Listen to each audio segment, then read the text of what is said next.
મોરબી શહેરના સાવસર પ્લોટ વિસ્તારમાં ઉભરાતી ભૂગર્ભ ગટરની સમસ્યાના કારણે સ્થાનિક નાગરિકો પરેશાન.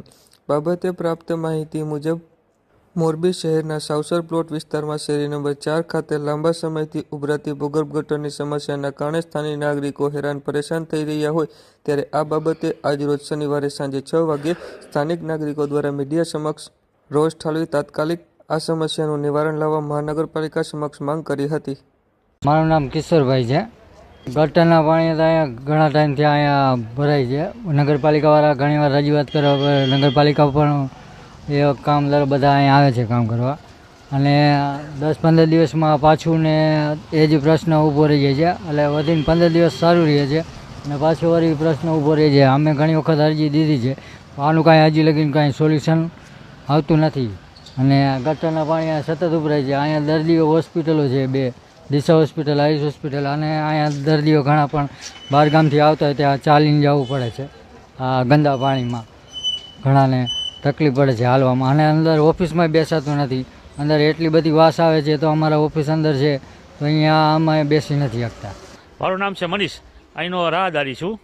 જે અહીંથી નીકળો સમસ્યા, આ હું 10-12 દિવસથી સતત આવું છું સર. આથી રોડ ઉપર એક દિવસ પાણી હોય, એક દિવસ ના હોય. આ સતત 5 દિવસથી આ ભરેલું પાણી છે, તમે જોઈ શકો છો. અહીંયા ત્યાં નગરપાલિકાવાળા અહીંયા દુકાનોના ઓટલા તોડાવે, દુકાનોવાળાને પ્લાસ્ટિક પડ્યું હોય તો દંડ દે, તો આનો દંડ કોણ ભરશે સાહેબને? એ જરાક અમારો પ્રશ્ન છે, પબ્લિકનો પ્રશ્ન છે, તમે એની વાત કરો. ને આ પાણી દર ચાલુ જ હોય છે, આમનું પાણી ઉભરાઈ રાખે. અમારે હોસ્પિટલમાં જવું હોય તો આમાં અમારે કઈ રીતે જવું એ સાહેબને જરાક તમે જણાવશો. મહેતા હર્ષ, હું અહીંનો સ્થાનિક વેપારી છું. અહીંયા પાણી ઘણા સમયથી ભરાય છે. ચોમાસા વખતનું પાણી ભરાય છે.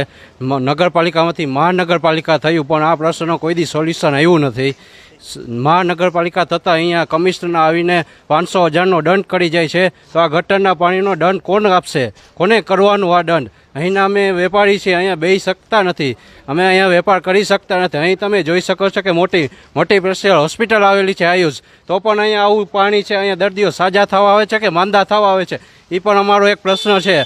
અમે કમિશનરને રજૂઆત કરી છે કે આ તમે કાયમી અમને સોલ્યુશન કરી આપો. છેલ્લા 6-8 મહિનાથી તો સતત છે. દર 2 દિવસે આવે સ્ટાફ, કરી જાય, વળી કલાક ન થાય ત્યાં પાણી પાછું ચાલુ થઈ જાય છે. તો આનું કાયમી સોલ્યુશન કરી આપો, એવી જ અમને કમિશનર સાહેબને રજૂઆત કરી છે ને એવી અમારી લાગણી છે.